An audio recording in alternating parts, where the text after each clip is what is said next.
Price, 99% of the time, dictates experience.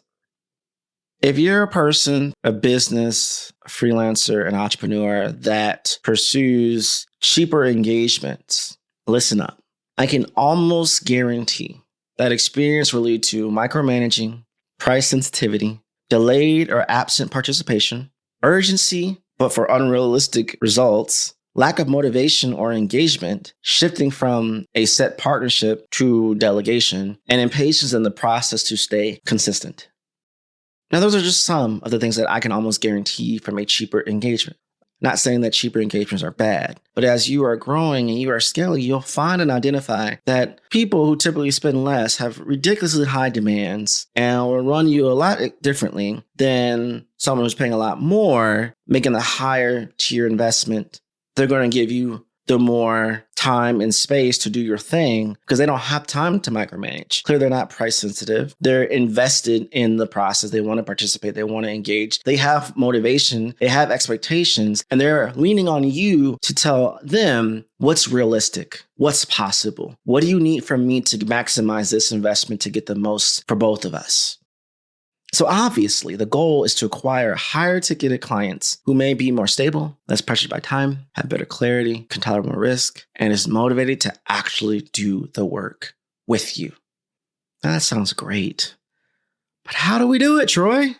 How do we sell our services at a higher price point elevation?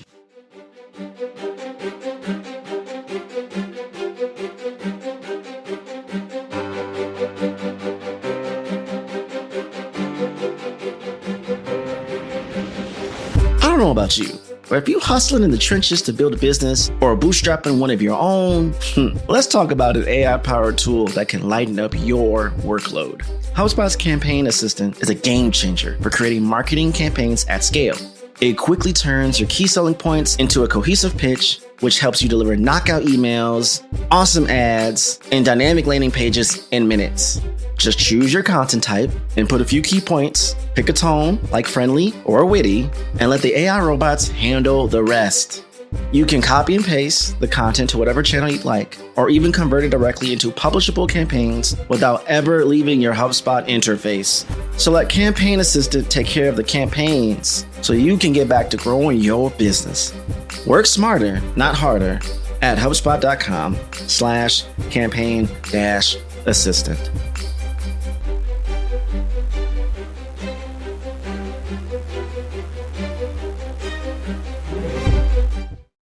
The higher you go, the thinner the air. The first thing, it takes time to mentally wrap your head around selling what you're doing at a higher price point.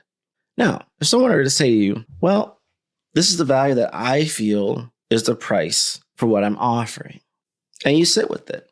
The best way to get comfortable with elevating your pricing infrastructure and raising the scalability of your business and how you price is getting used to negativity, is getting used to pushback and that friction. Over time, with enough reps and modifications and repositioning and consumer psychology and behavior science and all the different subset of things that I would suggest you all to start delving into. I know episode 45 and 46 of Idigress tackled in some things. The episodes in my 20s tackled certain things. Episodes in our 60s tackled some things. I mean, Idigress has a reservoir of episodes and ways you can learn these different micro things to help you position your pricing infrastructure for optimal success. But the thing I want you to remember and consider in this moment, you have to have the mental resolve and understanding, I'm going to get resistance. It's how I communicate once that resistance is identified or brought up is going to make all the difference in whether I close a deal or not. What's up, digital world? You're listening to the I Digress audio experience with Troy Sandidge. Social media, marketing, storytelling, business, culture, and more. Coming to you in 3, 2, 1.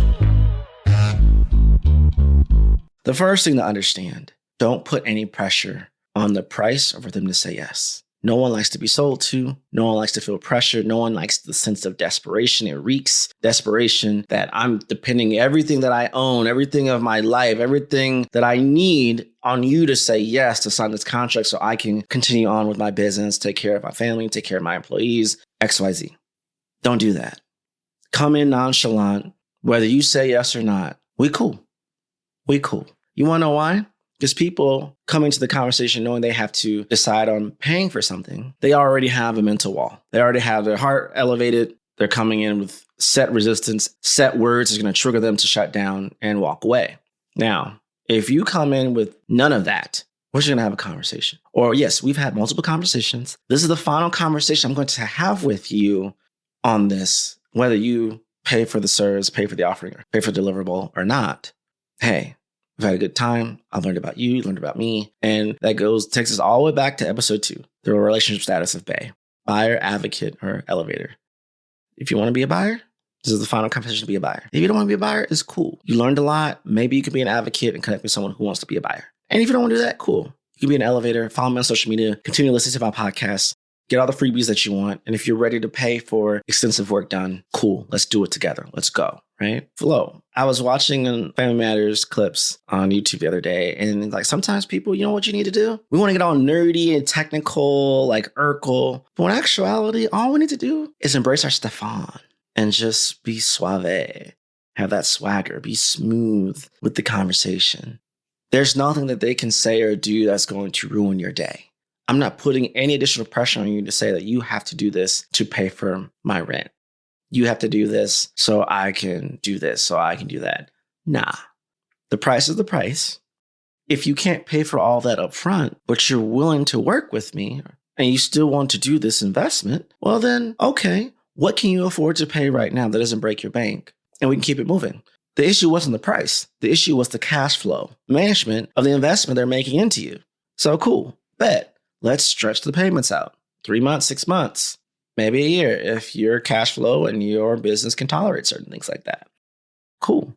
Look at the contract signed.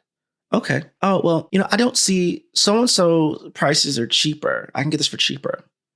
I'll say you sure can. I can control what other people have set at rates below me, or even there are rates higher than me. What have I identified that works best for me and the deliverables and the results that I bring to the table for my clients, for my experiences, the value that I bring to the table is justifiable of that rate. That encompasses everything to sustain our business, to pay for the team, pay for the research, the analysis, all the new windows, all the different things that you may not even be cognizant or aware of that goes into me delivering this to you. Because the thing people need to realize, if it come across as simple, if it come across as easy, it was not to build. It was not to develop. It was not to make it so. There's a lot of hardship and time and effort that goes into making something simple, that goes into making something easy.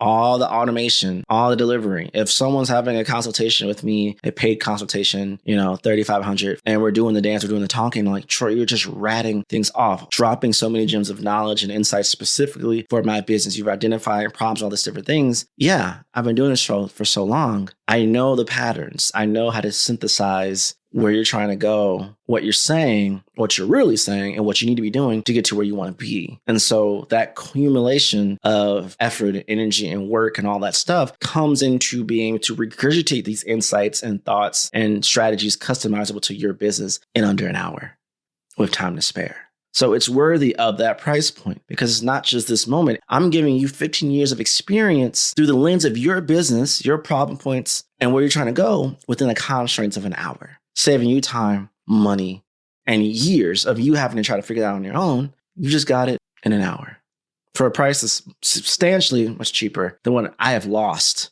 on the journey to learning and navigating those things.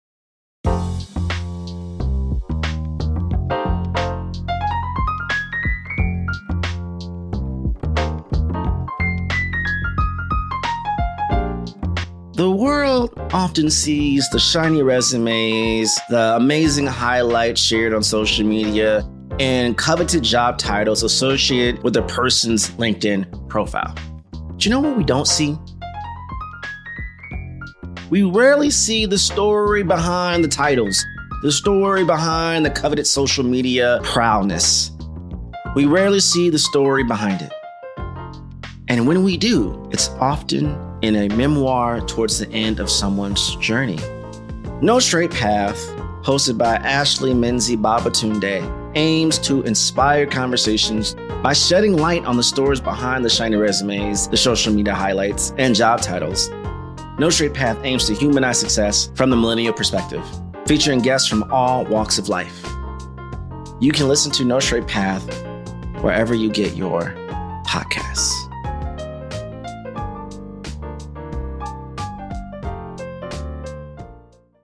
So where do we go from here? How does this work?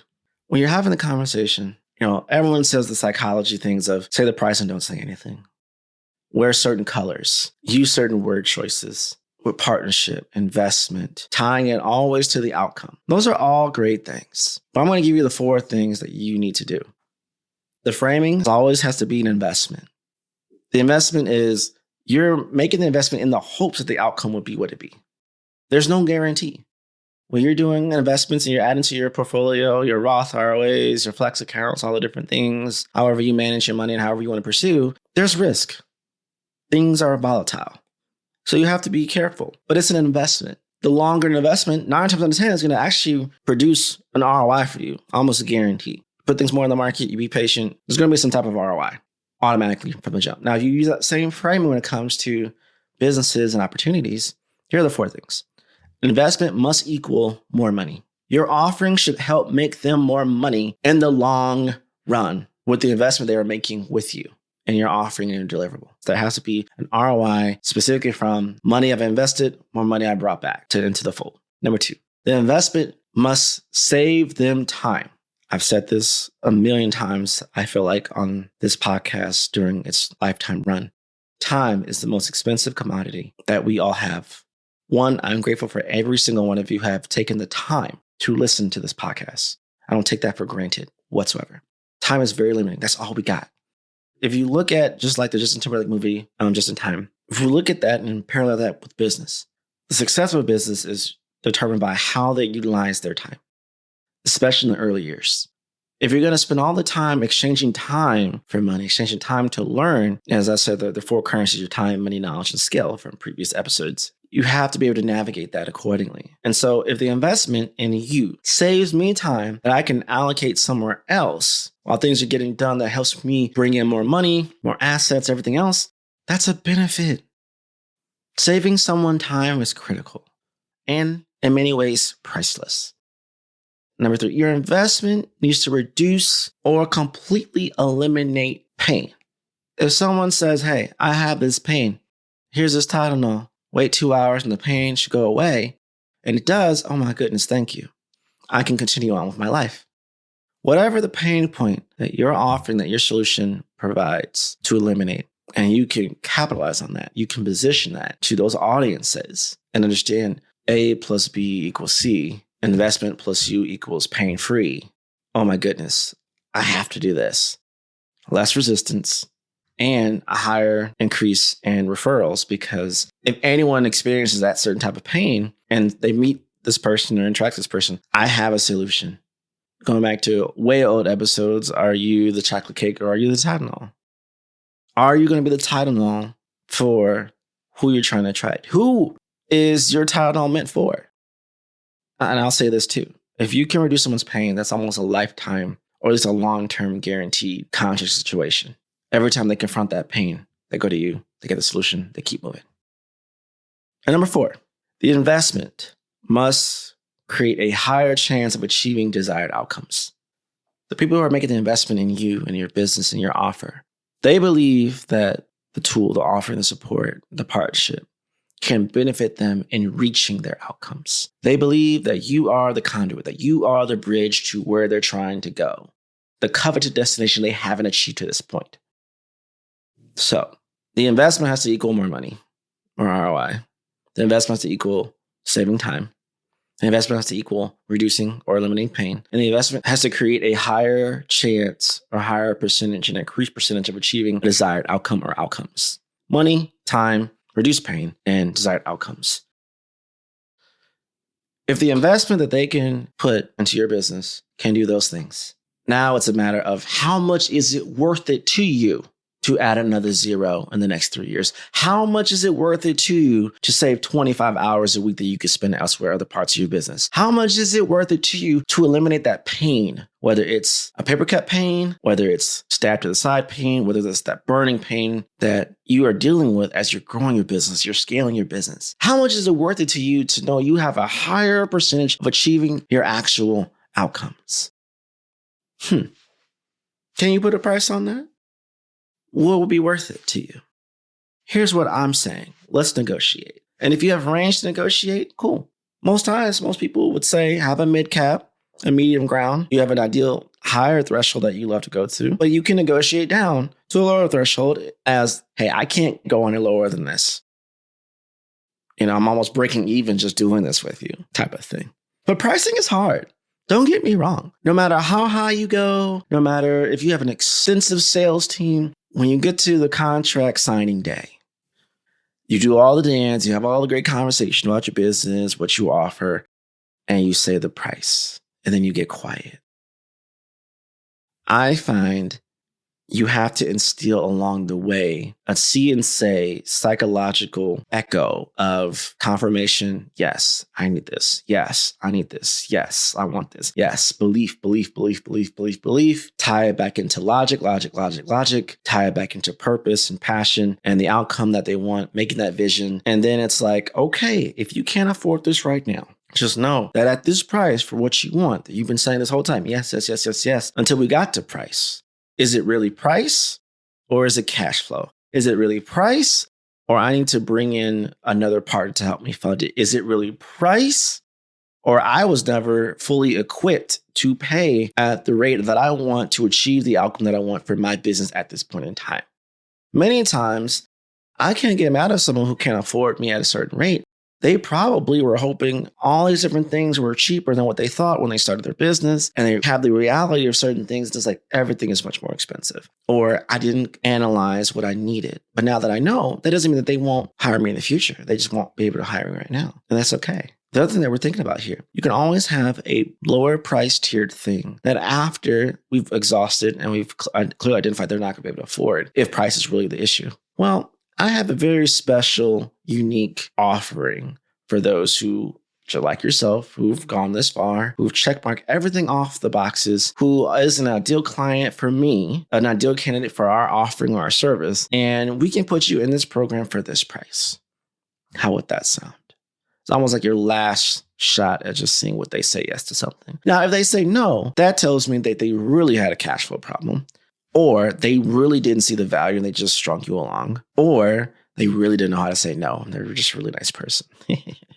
Either way, when it comes to price negotiation, price conversation, price delegation, whether you're the price on the website or not, whether you lead with price up front and limit them from the jump or you don't, episode 26, I believe, disqualify effectively and disqualify quickly. All these different things is trial and error. Whether you hit them at the price at the beginning and it's like, cool, you have the pricing on the website that people are going to come to conversation. They already know the ranges, or you don't disclose anything. You have the conversation to get used to how you're doing things, what you're doing things, and the manner in which you do things, conduct things. They get a trust for you. They get an enjoyment from you. And then it's like the price is like, ooh, sticker shock, or maybe it's not. It's all in presentation. It's all in perception. And it's all in how you have the conversation. Ultimately, at the end of the day, depending on your answer, depending on your space, depending on your price point, you'll have to probably do a deviation of all three. But understand that this is an ongoing thing. Things change in the market. The market will determine the value. Either you have to go upstream to talk to people who won't flinch at the price, will still see the value and make the investment, or you have to reduce the price point, play the volume game in an automatic, systematic way where you're not burned out, but you're still achieving the goal. There's many ways to achieve the number that you want. What equation are you trying to do? Are we doing 1 + 1 100 times, or are we doing 1 × 100 one time? Obviously, the 1 × 100 one time is the easiest. One person paying $100, bet. But if 100 people are paying $1, you get to the same outcome. That may be through an email sequence or subscription model versus a consultation model, especially when you come into service-based businesses like myself or consultants and different things like that. It is an ongoing thing to understand. But the reality and the truth is that your MVP, your most valued product, must be desired, whether directly or at least the outcome has to be. Where now it's like, my MVP is the how to get you to the what. Let's help you there. If the market deems that what you're offering is not valuable, it won't matter. That's why many times with founders, many times with businesses, they fail because they've invested all this time and energy into the product, but the market says it's not worthy.